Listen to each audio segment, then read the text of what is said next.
اگر سرکار دی قبر درمیان ہے تو پھر دائیں ابو بکر صدیق دی تے بائیں فاروق اعظم دی. قیامت دی صبح تک ابو بکر صدیق نو سرکار دیو قربت نصیب ہو گئی. میں پڑھیا کتاب دے اندر خیر بھی کہندا ہے پہنچا وہیں پہ پہنچی وہیں پہ خاک جہاں کا خمیر تھا، جہاں کا خمیر تھا، جہاں سے بندے کا خمیر اٹھتا ہے قبر وہیں بنتی ہے. بندہ چاہے ساری دنیا پہ پھر کے آ جائے، جہاں سے اس کا خمیر اٹھا ہے قبر اس کی وہیں ہونی ہے. اچھا جہاں سیدنا صدیق اکبر کی قبر ہے، غور طلب بات یہ ہے کہ یہ سبز گنبد کے اندر وہ مقام جس جگہ میرے سرکار لیٹے ہوئے ہیں. قاضی ایاز مالکی رحمۃ اللہ علیہ نے شفا شریف کے اندر لکھا ہے اور اس کا ترجمہ نسیم الریاض. قاضی ایاز فرماندے جس جگہ اج سرکار لیٹن نہ اپنی قبر مبارک دے اندر، اے سبز گنبد دے اندر جڑا مقام ہے جتھے روضہ رسول ہے، اے اللہ دے عرش نالو بھی افضل ہے. اتنی تے ٹھلی سبحان اللہ اس تے بندی نہیں. گل جتنی بڑی ہے اتنی اونچی سبحان اللہ ہونی چاہیے بھاویں بندے تھوڑے. میں عقیدے دی گل پہ کرنا. لوگ کہتے ہیں ہم نہیں مدینے جاتے. میں نے کہا کیوں؟ اگر جی حضور دی قبر نال اگر ابو بکر عمر نہ ہوندا تے پھر اسی ضرور جانا سی، اس واسطے اسی نہیں جاندے. میں کہا تہاڈی بوتھی نہیں اتھے جان والی، انہاں نے تانوں اتھے جان دینا ہی نہیں. سرکار دے دائیں ابو بکر تے بائیں فاروق اعظم لیٹے نو کسی بد مذہب تے بد عقیدہ نو اگے جان دین دین. انہوں نے ساری زندگی کسی بد مذہب نو حضور دے نیڑے نہیں آن دیتا تھے، آج آن دین دین. یہ وہ مقام ہے، قاضی ایاز لکھتے ہیں اس مقام کو اللہ کے عرش سے زیادہ فضیلت حاصل ہے.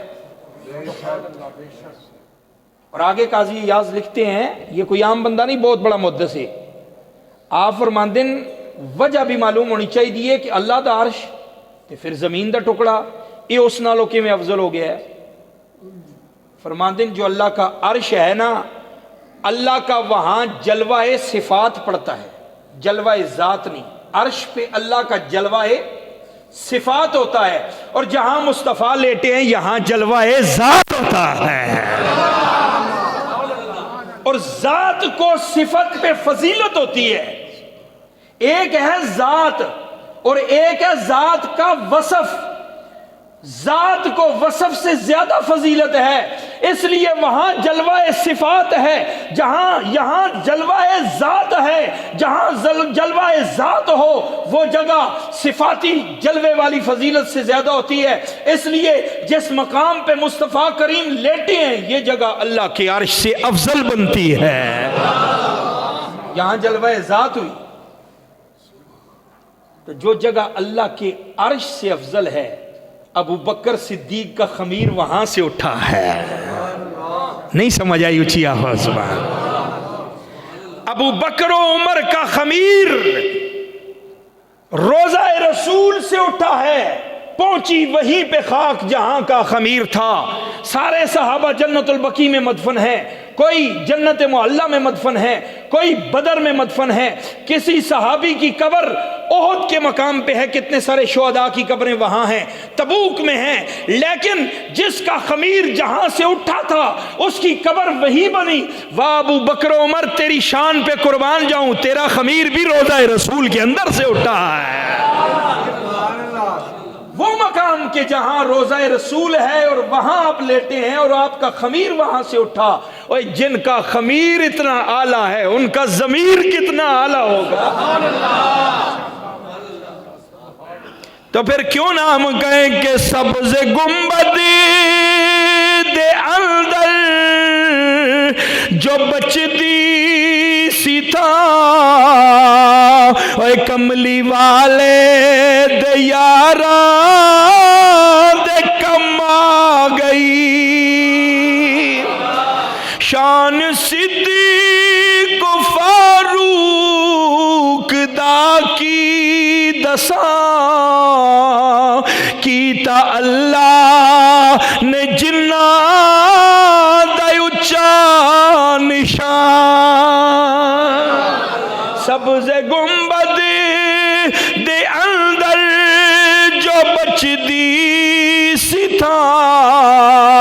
کملی والے دے یاراں دے کم آ گئی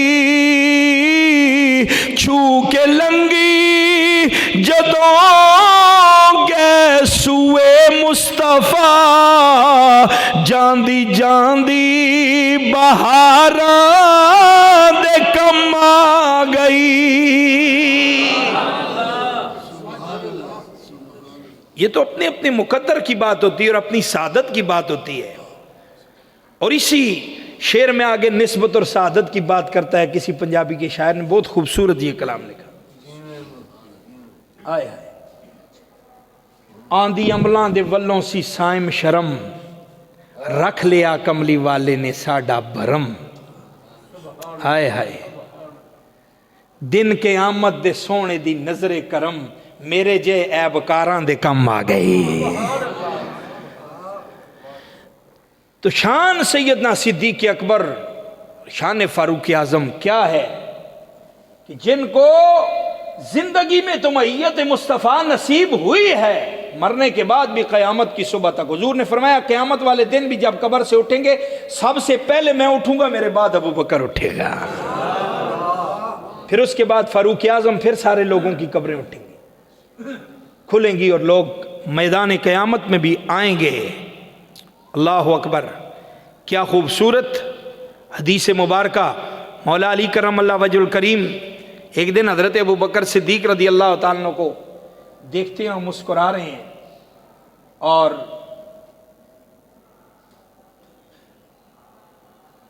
ابو بکر صدیق رضی اللہ تعالیٰ عنہ نے مولا علی سے پوچھا کیوں مسکرا رہے ہو، کیا وجہ ہے مسکرانے کی؟ فرمایا ابو بکر تیری شان ہی وراء الورا ہے، میں نے مدینے والے سے تیری بڑی عظمت و شان سنی ہے۔ یہ کوئی عام ہستیاں تھوڑی ہیں، جس محمد عربی کے وجود پر کبھی ساری زندگی کسی گندی مکھی کا اللہ تعالیٰ نے بیٹھنے نہیں دیا، اس کو قربت اور معیت نہیں حضور علیہ السلام کے حاصل ہونے دی، تو کیا حضور کا حسب و نسب پھر پاک بنایا ہے۔ نسب کہتے ہیں، نسب اولاد آباء و اجداد ہوتا ہے، اور حسب بھی وہ ہوتا ہے جو گرد و نواح ہوتے ہیں۔ تو حضور کا حسب بھی اللہ نے پاک بنایا، حضور کا نسب بھی اللہ نے پاک بنایا۔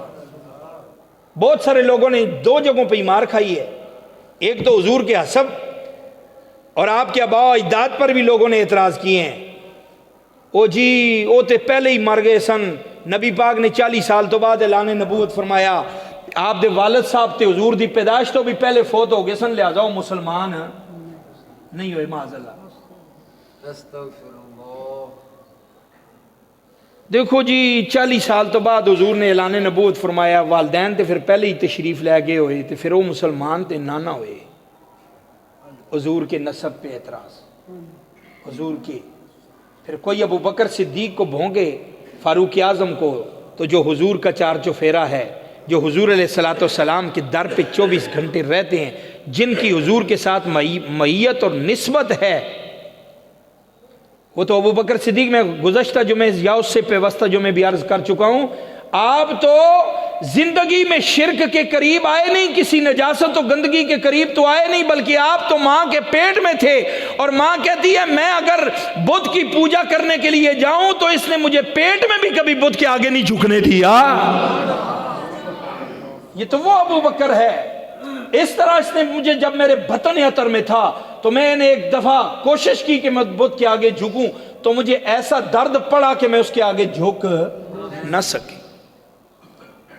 ان کو تو اللہ نے اتنا پاک بنایا ہے۔ کیوں پاک بنایا؟ کہ ان کو پاک محمد عربی کی معیت نصیب ہونی ہے نا، ان کو حضور کا یارانہ نصیب ہونا ہے، ان کو حضور علیہ السلام کا سسر بننا نصیب ہونا ہے۔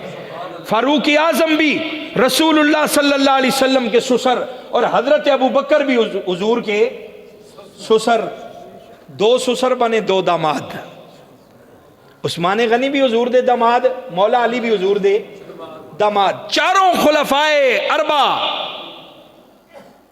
ایک کو دونوں کو حضور کے سسر بننے کی اللہ تعالیٰ نے توفیق اور شرف بخشا، اور دو جو ہیں ان کو حضور کا داماد بننے کا شرف بخشا۔ اچھا، سسر جو ہوتا ہے، سسر وہ بھی آل بیت میں شامل ہوتا ہے کہ نہیں ہوتا؟ گھر والے وچ ہی ہوتا ہے کہ نہیں ہوتا؟ باہر دا ہوتا ہے؟ رشتہ داری میں سسر بھی، ہاں، تو داماد وہ بھی آل بیت میں شامل ہوتا ہے۔ تو پھر جو لوگ کہتے ہیں ہم تو ان کو مانتے ہیں جو درود میں شامل ہیں، میں نے کہا یہ سب سے پہلے تو آل بیت یہ درود میں شامل ہیں۔ اللہم صلی علی محمد وعلی آل محمد، جو لوگ یہاں تک صرف درود پڑھتے ہیں اور آگے نہیں پڑھتے، کرتے ہیں صلوات دی شاللہ اللہم صلی علی محمد وآل محمد، بس ان کا درود یہاں تک ہی ہوتا ہے، آگے نہیں ہوتا۔ وہ کڑے پلا اور ساڑھے کالے پرا، ہاں، جڑے اتوں بھی کالے تے وچوں بھی کالے، کپڑے بھی کالے، دل بھی کالے تے منہ بھی، بول دے نہیں ہو، پتہ نہیں ڈر گئے ہو، ہاں، کالیاں کو نہ ڈرے، گل میں کر رہے ہیں تے پوری دلیل نال کر رہے ہیں۔ ان کا درود یہاں تک ہے، جب ان کا کوئی بھی مولوی، تو میں نہیں اسے کہہ سکتا مولوی، تو بہت مقدس نام ہے، ذاکر، کیا ذاکر، وہ کہندہ جی محمد و آل محمد بر صلوات دی چھلائے، پچھو چرسی قوم اللہم صلی علی محمد و علی آل محمد۔ آل تو آگے نہیں جاندے، آل تو آگے نہیں، ہم تو انہیں مانتے ہیں جو درود میں شامل ہیں۔ میں نے کہا ہاں، میں تجھے درود میں حضور کا والد بھی شامل کر کے دکھاتا ہوں، اور قیامت کی صبح تک آنے والا سید بھی حضور کی آل میں شامل کر کے دکھاتا ہوں۔ نماز میں کون سا درود پڑھتے ہو؟ اللہم صلی علی محمد وعلی آل محمد کما صلیت علی ابراہیم وعلی آل ابراہیم انک حمید مجید۔ تو صرف حضور پر درود پڑھنے کی اور آل پر درود پڑھنے کی بات کرتا ہے، میں تو حضور کے بابا سے لے کر ابراہیم علیہ السلام تک ساروں پر درود ثابت کرتا ہوں۔ اچھا چلو، محمد اور آل محمد کی سمجھ تو آ گئی کہ حضور نے اپنی آل بیت کو لیا اور عرض کیا اللہم ہؤلاء اہل بیتی، یا اللہ یہ میری آل بیت ہے، یہ حسن ہے، یہ حسین ہے، یہ علی ہے، یہ فاطمہ ہے، یہ میری آل بیت ہیں۔ لیکن جو آل بیت کے لیے آیت قرآن میں نازل ہوئی ہے اس میں تو حضور کی ساری بیویاں بھی شامل ہیں، آل بیت میں تو گھر والیاں بھی شامل ہوتی ہیں۔ پھر ایک بندہ فاطمہ الزہرا پر درود پڑے اور عائشہ صدیقہ کو بھونکے، بتائے وہ آل کو مانتا ہے؟ تو آل کو ماننے والا نہیں۔ انما یرید اللہ لیذھب عنکم الرجس اہل البیت ویطہرکم تطہیرا، یہاں پر آل بیت کا جو لفظ قرآن نے بیان کیا ہے، اس کی تحقیق میں ایک مفسر نہیں، تقریباً 11 سے زیادہ مفسرین نے لکھا ہے، اور سب سے پرانی تفسیر کی بات کرتا ہوں، 700 سال پرانی تفسیر اٹھائیں، علامہ آلوسی لکھتے ہیں تفسیر المعانی کے اندر، آپ فرماتے ہیں انما یرید اللہ لیذھب عنکم الرجس اہل البیت، یہ اہل بیت کا جو ذکر ہے اس سے مراد ہی حضور کی بیویاں ہیں، کیونکہ یہ آیت ہی اتری ہے آل بیت کی شان میں اور حضور کی بیویوں کی شان میں۔ آیت کا سیاق و سباق دیکھیں تو جو لوگ سیدہ فاطمہ الزہرا کو صرف آل ماننے اور سیدہ عائشہ صدیقہ کو بھونکیں، سمجھو او بھی اتو بھی کالیں تے وچو بھی، ہاں، انہاں کالیاں دی پیش نہیں جانی۔ وہ عائشہ صدیقہ جس کی شان میں رب کا قرآن اترتا ہے، حضور کی وہ بیوی جس کے بارے میں حضور بھی دعا کرتے ہیں، یا اللہ میرا دل عائشہ کی محبت میں گرفتار ہے، تو یا اللہ یہ میری اس دل پر زبردستی نہیں ہے، اس میں یہ محبت بھی تو ڈالنے والا ہے، لہذا اس کے بارے میں مجھے پکڑ نہیں فرمانی۔ یہ فطری طور پہ محبت ہے۔ وہ عائشہ صدیقہ رضی اللہ تعالیٰ عنہ سب سے